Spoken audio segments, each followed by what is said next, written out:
함께 가십시다. 장수했습니다. 저를 데리고 가십시다.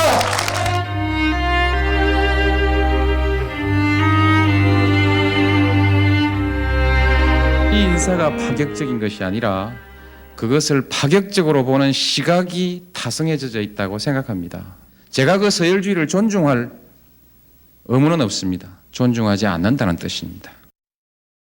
우리 정치의 발목을 잡고 있는 가장 암적 요소들이 말하자면 지역 분열입니다.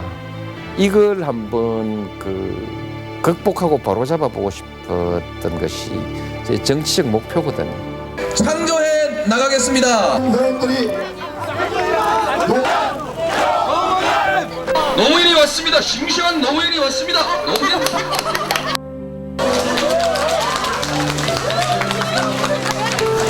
다음 뭐 일정 없지.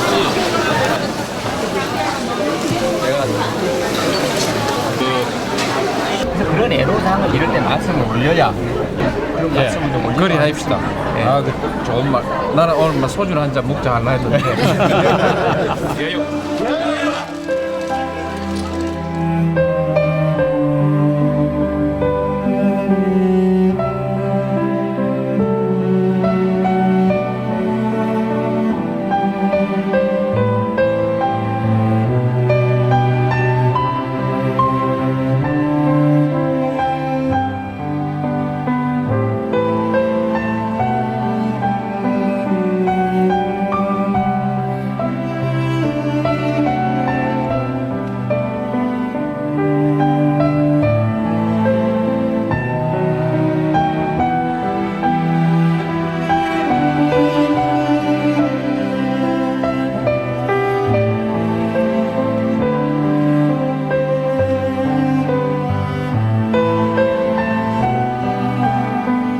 서민 대통령 노무현.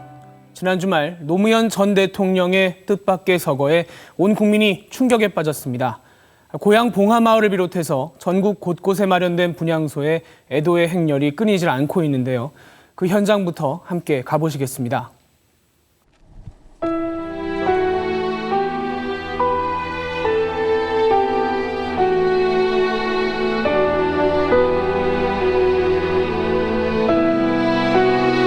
대통령의 서거 다음 날 봉하마을엔 따가운 볕이 쏟아졌습니다. 마을 진입로는 조문객들로 가득 찼습니다. 취재진도 빈소를 찾았습니다. 조문하려면 몇 시간을 기다려야 합니다.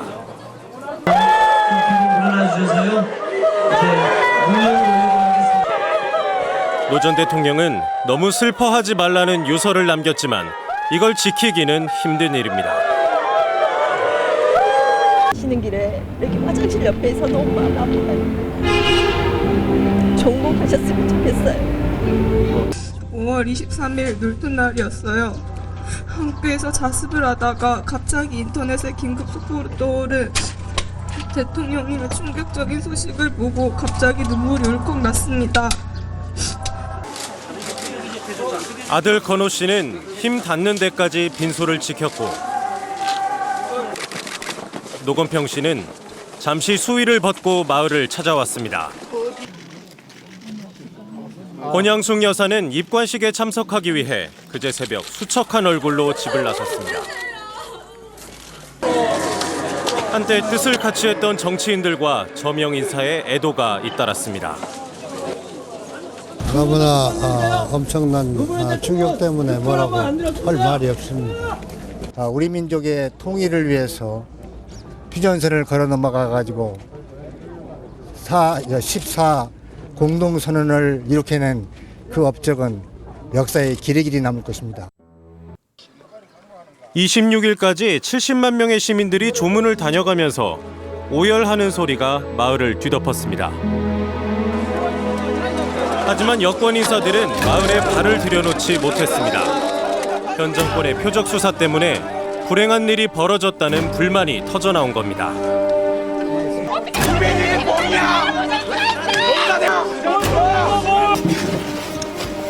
김영호 국회의장은 이른 새벽에 빈소를 찾아야 했고 박희태 한나라당 대표는 마을 입구에서 발길을 돌려야 했습니다. 조문도 못하게 하는 우리를 불량배로 만들겠지만 여러분, 우리가 불량배입니까? 수익군입니까? 국민이 순수하게 조율을 하겠다는 것도 못하게 경찰차로 틀어막으면서 죽음에 대한 울분은 여권에 대한 분노로 바뀌어 있었습니다. 조문객 수십만 명을 받아내는 일소는 자원봉사자로 채워졌습니다. 한 2만 명분을 했는데 10만 명 지금 넘게 오셨다거든요. 12만 명이 넘게 오셨다거든요. 오늘요? 예, 그래 재료가 너무 부족해가지고 다 못 들이가 가슴이 아픕니다. 조문하러 왔다가 마을에 남아서 일손을 돕는 사람도 많았습니다. 오전 10시에서 왔기 때문에 오늘 노무현 대통령님께 분양하고 그리고 이제 내 스스로 일을 자원봉사하고 이제 좀 졸려면 이제 차 안에서 좀 가서 잠깐 좀 자고. 이들의 봉사는 깊은 애도의 연장입니다. 빈소 밖에선 부엉이 바위가 지척해 보입니다. 바위를 쳐다보며 안타까워하는 사람들. 일부 조문객은 노 전 대통령의 마지막 산길을 되밟기도 했습니다. 고인이 들렀다는 정토원을 지나 계속 올라가 보지만 바위까지는 갈 수 없었습니다. 산에선 마을이 한눈에 내려다 보였습니다. 오후엔 마을에 갑자기 소나기가 쏟아졌습니다. 비를 맞으면서도 조문 행렬은 끊이지 않았습니다. 서거 당일 시민들이 서울 덕수궁 대한문 앞에 분향소를 만들었습니다. 하지만 경찰은 첫날부터 불법 집회를 막겠다면서 분향소 출입을 통제하고 서울광장을 원천봉쇄했습니다. 내가 명색이 원내대표고 그다음 우리 사무총장도 오시고 다 지켜주러 오셨는데 우리가 무슨 막 변질된 무슨 집회라는 게 아니고 현장을 확인해 보는 거란 말입니다. 바로. 국민장을 치르겠다던 정부가 조문객의 순수한 애도를 묵살한다는 비판이 나왔습니다. 이게 뭡니까 이게? 들어가는 길도 없고 나오는 길도 없고 민세 그래도 대한민국 한 사람이 그렇게 가셨는데 저는 그분을 좋아하는 것도 아니에요 솔직히. 근데 우리 최고 어른이 가셨는데 이거 하나도 못 해주는 게 난 너무 슬퍼가지고. 경찰 통제에도 불구하고 12,000여 명이 조문을 다녀갔습니다. 불행한 죽음에 대한 슬픔이 길게 늘어섰습니다. 표정이 너무 슬퍼 보입니다. 웃고 계시지만 너무 슬픈 표정이네요. 감정에 북받쳐 실신한 조문객도 눈에 띄었습니다. 대선에서 글을 찍었든 안 찍었든 노사모로 활동한 적이 있든 없든 이게 정말 현실인지 믿을 수 없다는 표정입니다. 분향소에는 노 전 대통령이 찾았다던 담배만 슬픔처럼 수북이 쌓여갔습니다. 경찰은 결국 분향소에 대한 통제를 풀었습니다. 시민들의 분향소는 서울뿐만 아니라 전국 93곳에 마련돼 고인의 넋을 달랬습니다. 나는 좀 특별하거든요. 우리 고등학교 때 우리 시동생하고 같이 학교에 다녔어요. 그래갖고 변호사 사무실에 가면 형수님 어서 오이소 이랬는데 뭐 이렇게 정치를 떠나서 좀 마음이 참 많이 아프더라고요. 자신으로 말미암아 여러 사람이 받은 고통이 너무 크고 또 앞으로 받을 고통도 헤아릴 수 없다던 노 전 대통령. 고인의 말대로 많은 사람들이 슬픔과 고통의 눈물을 흘렸습니다.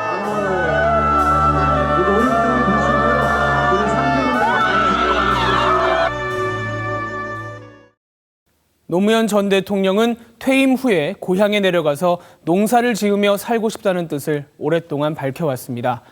또 실제로도 그렇게 했죠. 하지만 막상 봉하마을에서의 평온했던 삶은 너무나도 짧았습니다.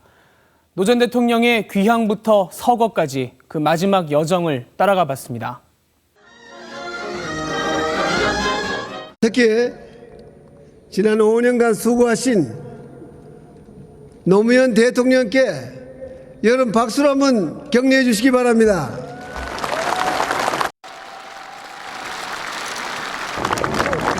청와대를 떠나는 노무현 전 대통령의 표정은 홀가분해 보였습니다. 대통령님!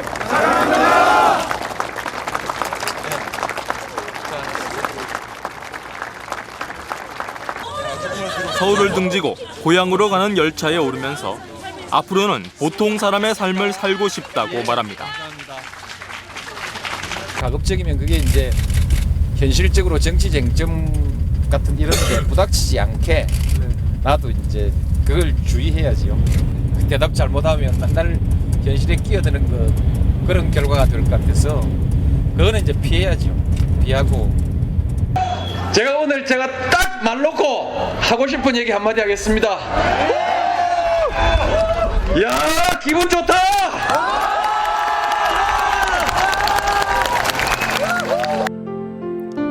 그리고 대통령 노무현은 정말 촌부 노무현으로 돌아간 듯 했습니다. 점퍼 차림으로 동네 가게에 불쑥 나타나 담배를 피워 물고 자전거 뒤에 손녀를 태우고 동네 한 바퀴를 휙 돌기도 했습니다. 또 직접 농기구를 몰기도 했습니다. 전에 해봤다고 안 했더니 오늘 와서 뭐 못하거든. 안 어려운 일이 없죠. 그래도 정치보다는 여전히 정치에 대해서만큼은 조심스러워했습니다. 저는 청와대로 행진하는 그건 안 했으면 좋겠어요. 현명하지 않다고 생각합니다. 제가 이 조심스러운 얘기라서 그런데 대통령은 5년간 앞으로 5년간 열심히 국정을 이끌어 나가야 될 뿐입니다. 여러분들이 잘 도와주시면 좋겠습니다. 그러나 이런 상황은 계속되지 못했습니다. 검찰 수사가 시작됐습니다.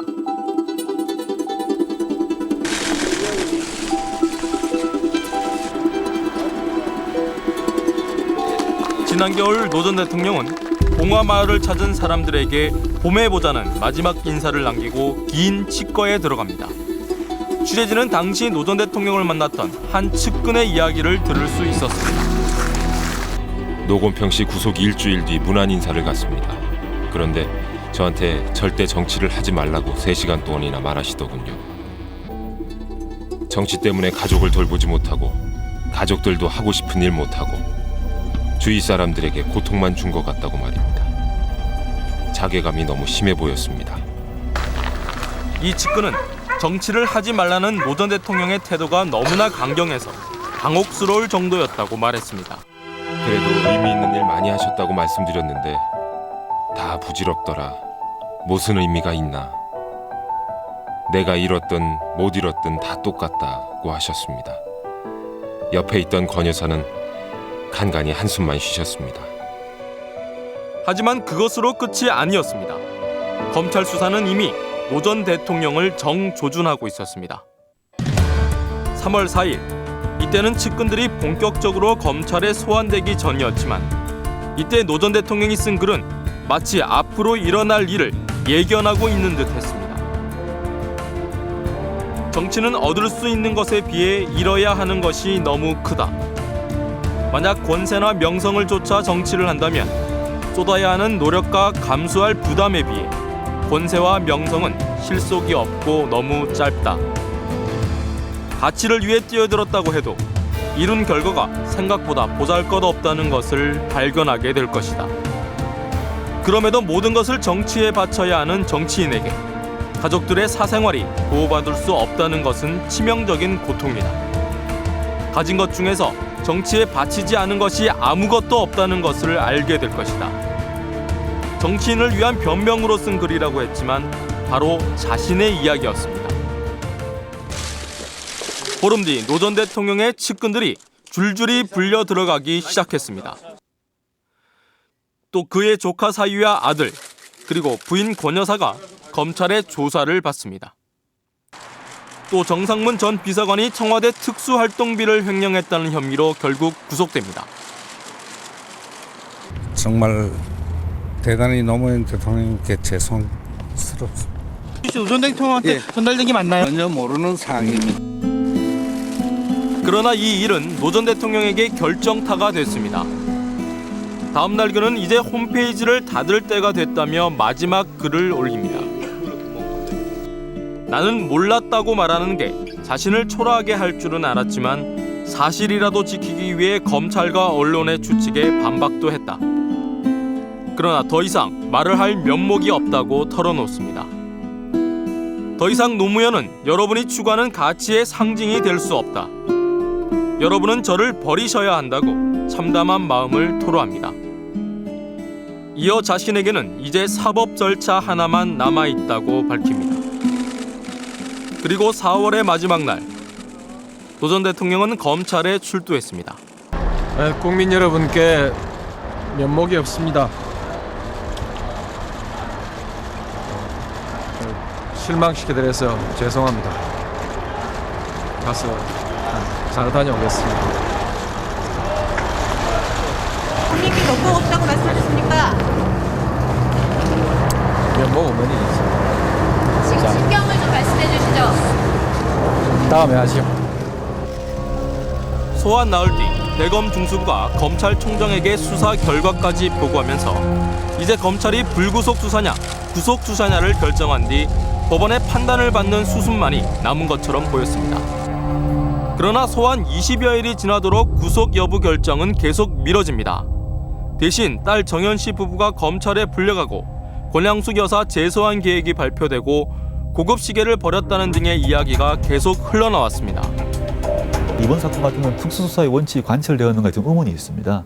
수사를 하면서 계속 소문이 밖으로 흘러나오고 피사실 공표가 계속됩니다. 피의자를 부르고 난 뒤도 구속이 이루어지지 않고 계속 사건이 끕니다. 그때부터는 이 당신 입장에서는 그 부분은 아마 극단적인 부분의 상황이 되지 않았을까 싶어요. 빨리 이 치욕스러운 것을 종결하고 싶다는 생각이 더 강하게 나왔을 것 같아요.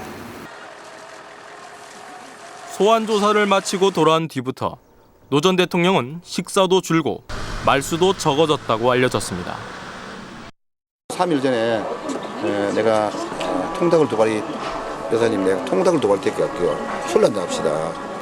그때 뭐 건강이 딱 안 좋아 보이셨어요? 네, 건강이 많이 안 좋았는데. 네, 어떤 걸 봤을 때 안 좋아 보이셨어요? 앞에 사람이 이제 얼굴을 보면 건강을 알 수가 있지 않습니까? 얼굴이 영모 환자 모양으로 영모 그리고 권양숙 여사가 검찰에 재소환될 거라던 5월 23일 새벽 그는 서재의 컴퓨터를 켰습니다. 자신의 가족과 측근 등 수사받은 사람들을 지칭한 듯 여러 사람이 받은 고통이 너무 크고 여생도 남에게 짐이 될 일밖에 없다고 적었습니다. 그리고 미안해하지 마라, 누구도 원망하지 마라는 글을 남겼습니다. 그리고 새벽 5시 45분 같이 산책 가자는 권 여사를 남겨두고 노 전 대통령은 산으로 향합니다. 발길을 부엉이 바위 쪽으로 옮겼고 잠시 뒤 그곳에서 몸을 던집니다.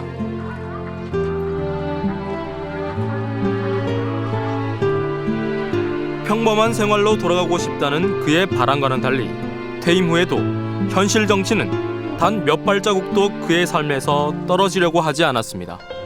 끊으려 했지만 끊을 수 없었던 담배처럼 말입니다.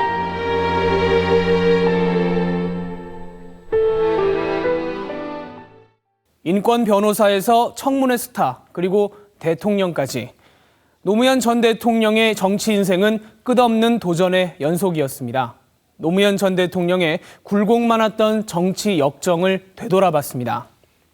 절대 권력을 가지고 있는 권부에는 5년 동안에 34억 5천만 원이라는 돈을 널름널름 갖다 주면서 내 공장에서 내 돈 벌어주려고 일하다가 죽었던 이 노동자에 대해서 4천만 원 주느냐 8천만 원 주느냐를 가지고 그렇게 싸워야 합니까? 그것이 인도적입니까? 그것이 기업이 할 일입니까?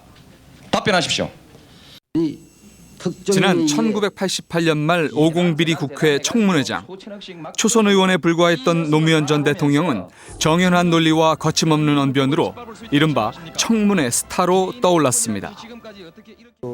밤새워 하루 종일 TV 앞에서 그걸 지켜보다가 저도 모르게 이게 혼잣말이 입 밖에 빠져나왔어요. 이게 뭐냐면 야, 저런 사람이 대통령 되는 나라에 살고 싶다. 인권 변호사 노무현이 정계에 입문하게 된 데에는 정신적 스승으로 알려진 송기인 신부의 권유가 있었습니다. 노 대통령, 그러니까 그때 노무현 변호사가 얘기 중에 그 일리아드 오디세이 그 소설 얘기를 하면서 그 주인 등장 인물들 그 이름을 말하는 거예요. 내가 너무 놀라서 그 이름을 외우고 있나 그러니까 아니 이런 머리 가지고 대학 문도 밟아보지 못한 사회가 정상적인 사회입니까? 이렇게 묻는 거야.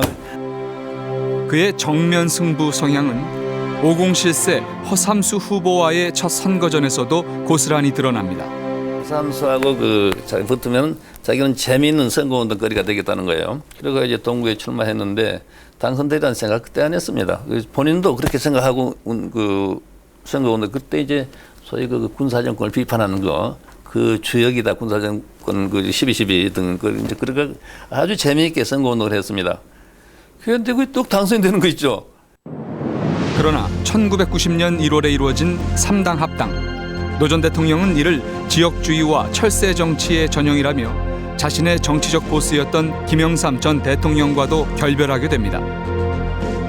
지역 분열 정치에 맞서 92년에 이어 95년에도 부산 지역에서 야당 후보로 출마하지만 결국 모두 실패합니다. 14대 국회의원 선거에서 낙선되시지 않으셨습니까? 물론 섭섭하지요. 네.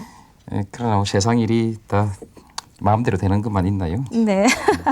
근데 요즘은 그 일에 쫓기니까 네. 또 잊어버리고 네. 열심히 합니다. 이후 그는 음식점 경영에도 뛰어들게 됩니다. 떳떳한 정치 자금을 위해 총선 낙선자 10여 명과 함께 하로 동선이란 고깃집을 열었지만 이 또한 성공하지 못했습니다. 먹는 거 아니에요? 하로 동선이 하성 동로가 되기 위하여. 그러나 정치 1번지라는 서울 종로에서 당당히 당선돼 재기의 발판을 마련합니다. 국회에서 일할 수 있게 돼서 참 기쁘고요. 무엇보다도 저를 당선시켜 주신 종로 구민들에게 감사드립니다. 하지만 여기서 안주하지 않는 그는 2000년 총선에서 종로 지역구를 버리고 또다시 부산으로 향했습니다.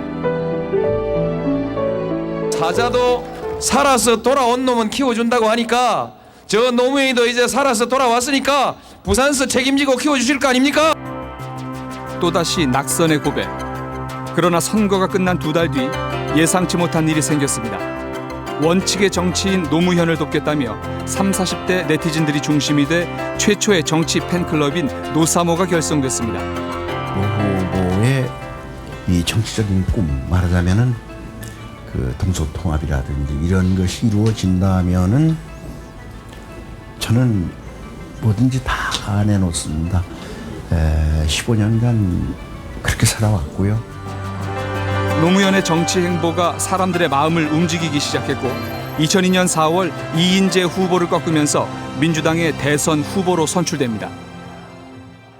개혁과 통합이라는 새로운 희망을 만났습니다.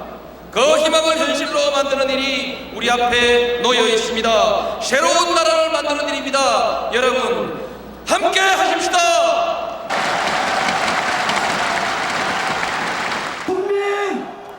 그러나 민주당의 선거 참패는 계속됐고 농민대회에 참석했던 노 전 대통령은 수모를 겪기도 했습니다. 한국 농업 반드시 살려내겠습니다.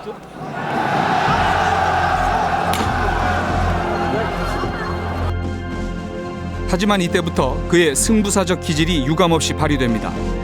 선거 패배의 책임을 묻는 당내 목소리가 높아지자 그는 재경선을 내세우며 또다시 정면 돌파를 시도합니다. 이기지 않고 갈 겁니다. 또 혹시 그보다 더 나쁜 상황이 나한테 생기더라도 저는 후보로서의 의무를 다할 생각입니다. 하지만 월드컵 붐을 타고 등장한 정몽준 후보와 당내 반노 세력이 또 다른 장애물이 됐습니다. 그러나 그의 가슴에 흐르는 피눈물을 왜 보지 못하겠습니까? 그렇게 처참하게 깨지고도 농부는 밭을 탓하지 않는다면서 우리를 울린 사람입니다. 그는 TV 토론과 여론조사 결과로 단일 후보를 결정하자며 또 한 번의 도박을 감행합니다. 결국 정몽준 후보를 누르고 야권 후보 단일화에 합의하면서 그는 대선 승리의 돌파구를 마련합니다. 노무현 후보가 단일 후보로 선명됐습니다. 오기와 뚝심으로 뭉쳐진 그의 집념이 다시 한번 저력을 발휘한 순간이었습니다. 정몽준 후보하고 단일화를 한 다음에 자기들한테 어떤 보답을 할 것인가를 문서로 작성해 주라고 하니까 끝내 작성을 안 해요. 끝내 안 쓰시더라고. 나 떨어지면 떨어질지 못 쓰겠다고. 이때부터 바보 노무현을 지지하는 여론이 영호남 지역주의에 지친 표심을 자극하기 시작합니다. 중산층과 서민의 시대, 보통 사람들이 대접받는 시대 함께 가십시다. 제가 앞장서겠습니다. 저를 떠들고 가십시다. 특히 노사모의 바람은 영호남을 아우르며 2002년 대선에서 이른바 노풍을 일으킨 기폭제가 됩니다. 제발이 아니라 서민과 중산층의 눈물을 닦아줄 사람은 누구입니까? 정치에 무관심하던 젊은 층의 자발적인 선거 참여로 축제 열기가 넘쳐났고 국민들이 모은 개미 후원금이 석 달 만에 무려 67억 원이 넘어서면서 선거 혁명으로 이어졌습니다.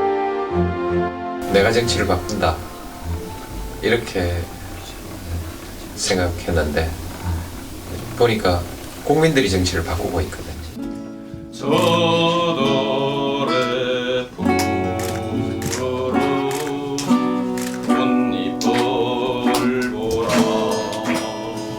노 전 대통령 특유의 감성 정치도 표심을 움직이는 데 한몫했습니다.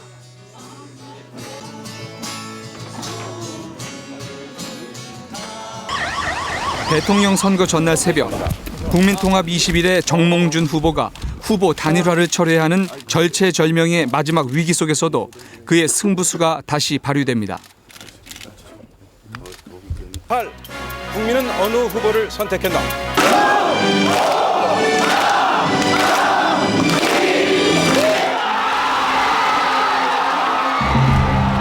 그리고 마침내 이회창 대수론마저 깨뜨리며 제16대 대통령으로 당선됩니다. 정치 인생 내내 꼬리표처럼 따라다니던 그 특유의 승부수가 정상의 자리에 올라선 원동력이 됐습니다. 정치를 떠나 사적인 자리에서 만나는 인간 노무현은 어떤 모습일까? 그를 지근거리에서 지켜봐왔던 인사들은 노 전 대통령의 원칙주의자로서의 성향 그리고 파격을 넘나드는 소탈함이 사람을 끌어당기는 힘이었다고 기억합니다. 대중 목욕탕을 같이 갔었습니다. 물을 틀어놓은 채 왔다 갔다 하니까 옆에서 대통령이 보시다 못해가지고 젊은이 물 좀 끄고 하면 안 되나 라고 얘기를 하시더라고요. 근데 그 젊은이 덩치가 이랬어요. 그거 보면서 저도 목욕탕 가면 그런 부분들 유심히 봅니다만 저는 그렇게는 못하고 옆에 가서 살짝 꺼주고 나옵니다. 화장실에서 우연히 이렇게 나란히 서서 용면을 보게 돼 기회가 있었는데 대통령께서 저를 이렇게 돌아보시면서 해보니까 어때요? 이렇게 이야기를 하시더라고요. 악몽 같습니다. 이렇게 말했어요. 그 말을 하고 사실은 아차했죠. 아무 얘기나 이렇게 속 깊은 얘기를 해도 좋을 것 같은 느낌 때문에 생기는 일종의 약간의 착종 현상이라고 할까요? 노무현 전 대통령은 이렇게 대통령이 된 이후에는 여러 분야에 걸쳐서 노무현식 정치 실험을 시도했습니다. 언제나 저항에 부딪혔지만 피해가지 않았고 또 애둘러가지도 않았습니다. 대통령 노무현, 그 5년의 공과를 짚어봤습니다.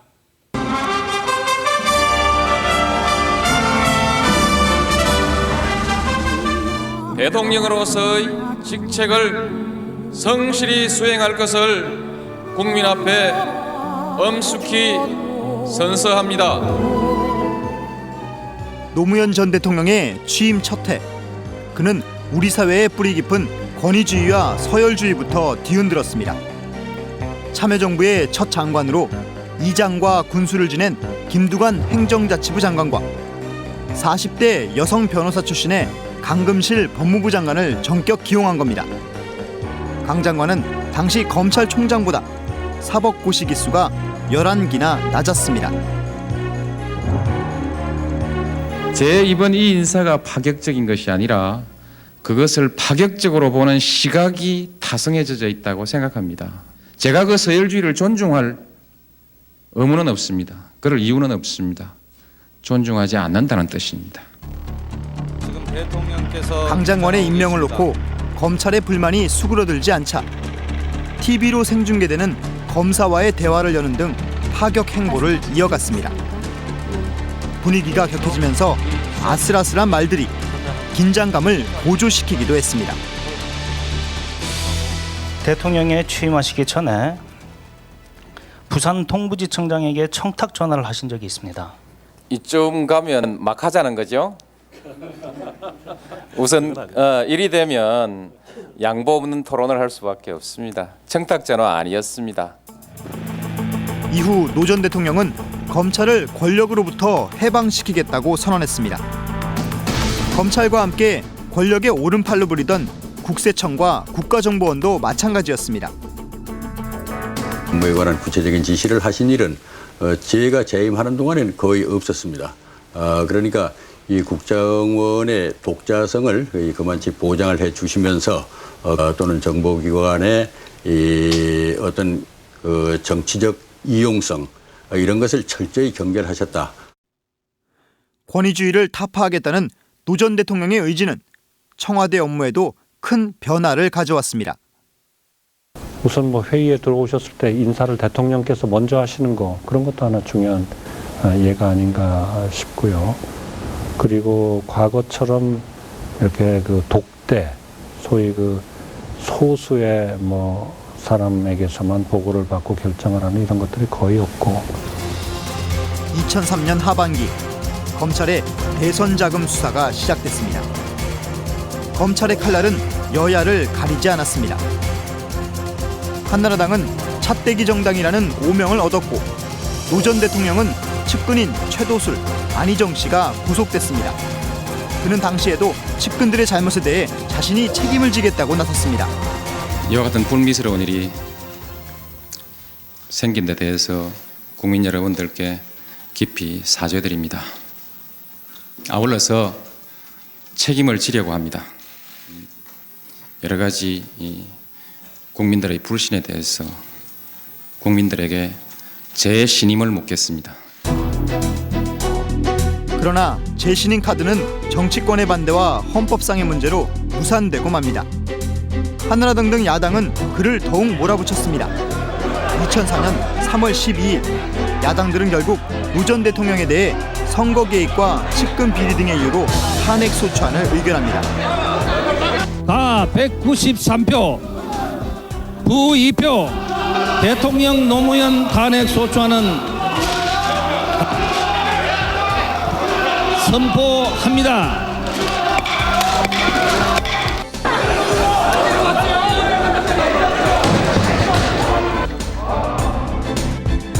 당시 그는 경남 창원의 지역 공장을 방문하고 있었습니다.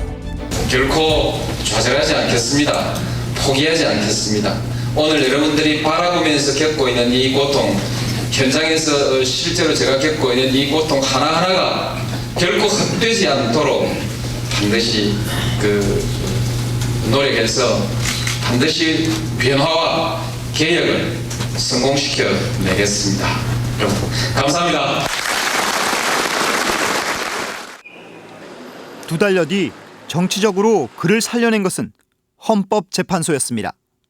탄핵 결정에 필요한 재판관의 정족수에 이르지 못하였으므로 이를 기각하기로 하여 주문과 같이 결정한다. 주문, 이 사건 심판 청구를 기각한다. 대통령직에 돌아온 그는 자신의 국정과제에 더욱 매달렸습니다. 탄핵 사태 이후 치러진 2004년 17대 총선에서 열린우리당이 국회 과반수를 석권한 점도 그에게 큰 힘이 됐습니다. 국가보안법과 사립학교법 개정, 과거사법 추진 등 각종 개혁 입법이 시작됐습니다. 특히 과거사법을 통해 국가정보원과 국방부, 경찰 등이 저지른 조작 은폐 사건들의 진실이 새롭게 드러나기도 했습니다. 역사라는 건 사람들의 아주 구체적인 삶입니다. 그게 땀 냄새 나고 눈물이 섞이고 때로는 피가 뚝뚝 흐르는 것이 역사입니다. 그렇기 때문에 사람들 마음에 어떤 형태로든 맺힌 골을 풀어나가는 과정이 만족하지 않더라도 굉장히 의미가 있습니다. 과거사 문제 등 각종 이슈에서 보수층의 공격이 계속됐지만 노 전 대통령의 서민적인 모습은 여전히 많은 국민들의 사랑을 받았습니다.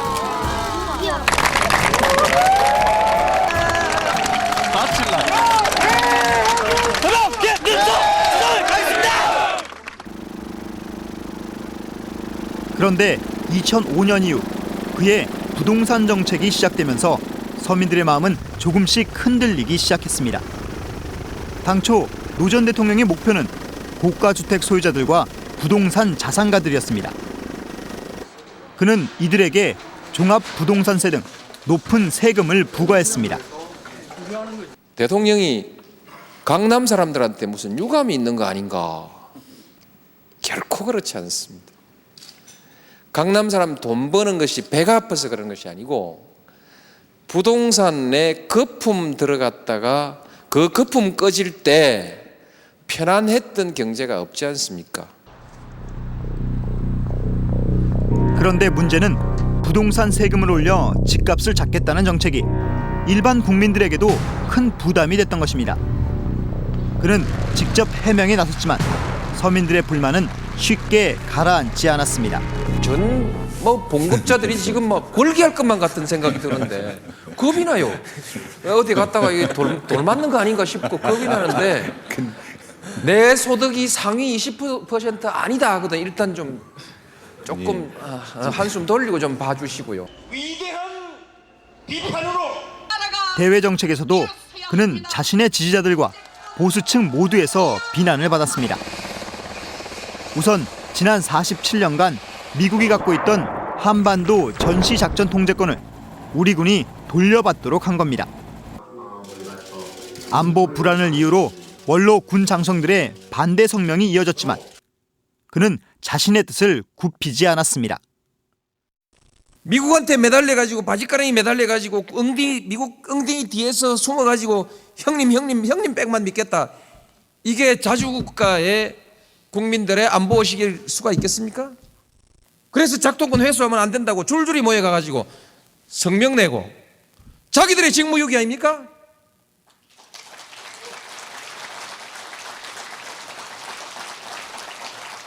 부끄러운 줄을 알아야지. 한미 양국은 결국 2007년 2월, 오는 2012년 4월부터 한반도 작전 통제권을 한국군이 행사한다는데 전격 합의했습니다. 요동치는 한미 관계 속에서 그는 몇 달 뒤엔 정반대의 정책을 추진합니다. 반미 성향의 지지자들이 반대할 한미 자유무역협정을 체결한 겁니다. 한미 FTA를 반대하는 거리 시위가 계속됐고 그의 하야를 요구하는 목소리들이 터져나왔습니다. 그러나 그의 소신은 변함이 없었습니다. 고등학교 졸업한 것만 해도 되는데 왜 자꾸 대학 가라고 하냐 이런 것이거든요. 그래서 어차피 그 세계 시장은 통합됩니다. 그것이 세계 대세입니다. 어쩔 수 없이 통합되니까 이제 우리도 그 안에서 살아남도록 좀 이제 열심히 하는 수밖에 없습니다. 보수층으로부터는 좌파로, 진보 세력으로부터는 우파로 내몰린 노 전 대통령. 그는 그래도 포기하지 않고 보수와 진보 양측을 설득하고 또 설득했습니다. 이런 대통령의 모습은 정부 관리들에게도 큰 영향을 미쳤습니다. 어떤 시민단체들이나 유관단체들하고 대화를 쭉 한다든지 이런 데는 많이 익숙해 있지 않았는데 참여정부에 있어서 제가 그런 점을 많이 배웠던 거는 제가 유엔 사무총장으로서 수많은 나라들, 수많은 액터들과 대화를 해나가는 데 있어서 상당히 큰 도움이 됐다 저는 이렇게 생각합니다. 계속된 국론 분열과 정부의 숨가쁜 개혁 정책은 국민들을 점차 힘들게 만들었습니다. 노 전 대통령의 국정 지지율은 20% 이하로 떨어졌습니다. 부동산 모유세, 국세 투명화 성매매 특별법 언론개혁과 의사정리. 그러니까 나라가 시끄럽죠.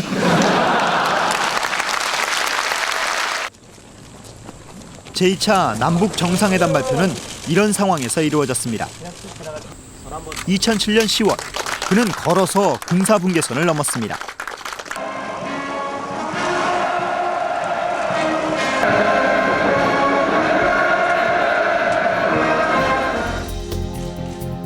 (2박 3일간) 이루어진 14 남북 정상회담의 성과는 적지 않았습니다.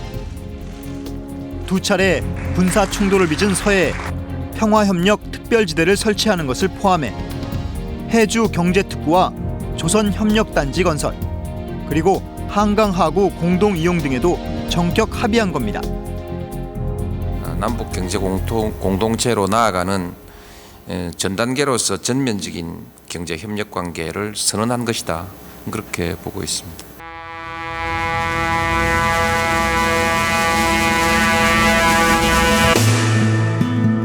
진보로 시작해 실용으로 끝난 자신의 임기를 그는 이렇게 평가했습니다. 대통령이 해야 된다 하는 그런 책무에 관해서는 열심히 했고 대강 그게 남기지 않고 대강 정리를 한 거라고 생각합니다. 또 거기에 대해서 뭐 할 만큼은 적어도 그 성과가 그렇게 나쁘진 않다. 우리 정치의 발목을 잡고 있는 가장 암적 요소들이 말하자면 지역 분열입니다. 두 번째가 기회주의입니다.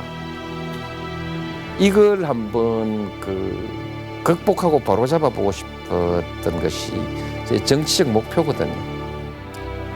그 일은 뭐 거의 원점으로 되돌아간 것 같지 않습니까? 그래서 좌절감을 느끼는 것이죠. 누구보다 인간적이었고 또 서민의 고통을 잘 이해했던 대통령 노무현.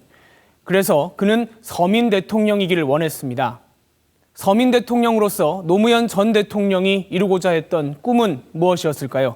그리고 또 그가 우리 사회에 남긴 과제는 무엇일까요? 바보 노무현. 항상 쉬운 길과 타협하지 않고 바보처럼 어려운 길을 고집하는 그에게 붙은 별명이었습니다. 그 이제 2000년 4.15 총선에 지고 난 다음에 노사모가 만들어지면서 이제 인터넷 안에서 바보 노무현이라는 말이 떠돌아다니기 시작했었어요. 이제 그때 내가 부산에 이제 도전해서 3번째 떨어졌으니까 기분 나쁠 수도 있는 이 별명을 생전에 노 전 대통령은 가장 아꼈습니다. 영원한 비주류이며 영원한 도전자였던 자신을 잘 표현했다고 믿었기 때문입니다. 내가 그동안에 사람들이 나한테 붙여줬던 별명 중에서 제일 마음에 드는 별명입니다. 정치하는 사람들이 바보 정신으로 정치를 하면 나라가 좀 잘 될 거라고 생각합니다. 어쨌든 그냥 바보 하는 그게요. 그냥 좋아요. 이길 수 없는 줄 알면서 무모하리만큼 바보처럼 계속 부딪혔던 것은 지역 감정이라는 벽이었습니다. 몇 차례 절체절명의 정치적 위기를 맞으면서도 끝까지 포기하지 않던 정치 인생의 화두였습니다. 제가 성취하고자 하는 것은 지역구도 해소입니다. 지역구도 해소는 하나의 과정일 뿐이고 우리 정치를 향상시키자, 재건축하자는 것입니다. 전국 정당을 표방한 열린우리당을 창당하고 선거법 개정에 목을 맨 것도 같은 맥락에서였습니다. 임기 말에는 개헌, 4년 중임제 개헌을 다시 한번 제안하는 형태로 나타났습니다. 즉 대통령은 지역주의를 해체하기 위해서는 정치권의 제도적 개선이 가장 지름길이라고 현실 정치인으로서 확신을 하셨던 것 같습니다. 노 전 대통령이 평생 심혈을 기울인 또 다른 개혁의 축은 권위주의 청산이었습니다. 탈권위주의는 그의 삶의 방식 그 자체였습니다. 최고 권력자의 자리에 올라서도 제왕적 대통령제를 청산하기 위해 부단히 노력했습니다. 대통령하고 저녁 약속 시간을 했는데 30분을 늦은 적이 있었어요. 대통령하고 약속해서 이렇게 늦은 국회의원이 군대 좋아졌다 이런 농담했던 크게 부담이 안 되는 그런 정도의 좀 편한 그런 모습이 기억이 납니다. 검찰과 국가정보원, 국세청 같은 권력기관의 정치적 중립화를 추진하며 반칙과 특권 없는 사회를 만들려 애썼습니다. 이런 권력기관들을 정치적으로 활용하지 않으려고 했고 그뿐만 아니라 일정한 정도의 자율성이라든지 독립성을 부여하려고 애를 썼습니다. 사실 쉽지 않은 선택이었으리라고 생각이 되고요. 그리고 이런 모습은 서민 대통령이라는 이미지를 굳혀줬습니다. 스스로 권력을 포기하는 그런 대통령을 역사상 찾아볼 수 없기에 국민들은 신기해하면서도 친근해했습니다. 퇴임 후 고향인 봉하마을에서 농사를 짓는 소박하고 정겨운 모습에 국민들은 박수를 보냈습니다.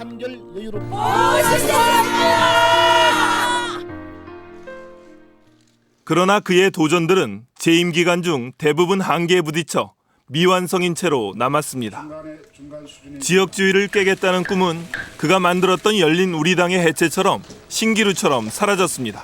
지역구도로의 분열을 뛰어넘고 그런 정당으로 발전할 것이라는 희망과 기대가 있었거든요. 근데 그게 너무 허무하게 무너져 버리니까 너무 힘들었죠. 그가 추진한 이슈는 격렬한 사회적 갈등을 일으키며 큰 후유증을 남긴 경우가 적지 않았습니다. 국론 분열 수준까지 번진 사회적 갈등에 국민들은 개혁 피로감을 호소했습니다. 그의 거침없는 바람도 너무 가벼운 모습으로 비춰지곤 했습니다. 좋게 말하면 탈권위적인 어법인데 그거 어떻게 보면은 세속적인 어법을 그대로 씀으로써 본인은 국민과 눈높이를 맞춰간다고 생각할 수 있지만 국민들이 볼 때는 좀 격식이 떨어진다거나 내지는 만만하게 보는 그런 쪽으로 간 거예요. 노 전 대통령의 표현대로 그는 새 시대를 완전히 열어젖히지 못하고 낡은 시대를 극복하고자 노력한 구시대의 막내였습니다. 참여정부 대통령은 설거지 대통령입니다. 20년, 30년 묵은 과제들을 다 해결을 했습니다. 어그러진 역사를 바로 펴기 위해 그가 우리에게 던진 화두는 여전히 미완성의 숙제로 남아 있습니다. 노무현 대통령 스스로가 갖고 있었던 바보 대통령으로서의 이미지 그리고 서민 대통령으로 이미지란 것들이 드디어 그 소중한 것이었다라는 점들을 대중들이 깨달았고 그 다른 정치인과는 다르게 이런 두 가지 이미지를 갖고 있는 대통령이 사라졌다는 것 게다가 자살을 통해서 죽었다는 것 이것에서 엄청난 비통을 느끼는 거죠. 길고 긴 추모의 인간띠가 전국을 뒤덮고 있습니다. 많은 국민이 슬픔과 충격 속에 잠겨 있습니다. 바보를 자처한 서민의 대통령. 항상 낮은 곳에 귀 기울이고 함께 뜨거운 눈물을 흘려줬던 사람.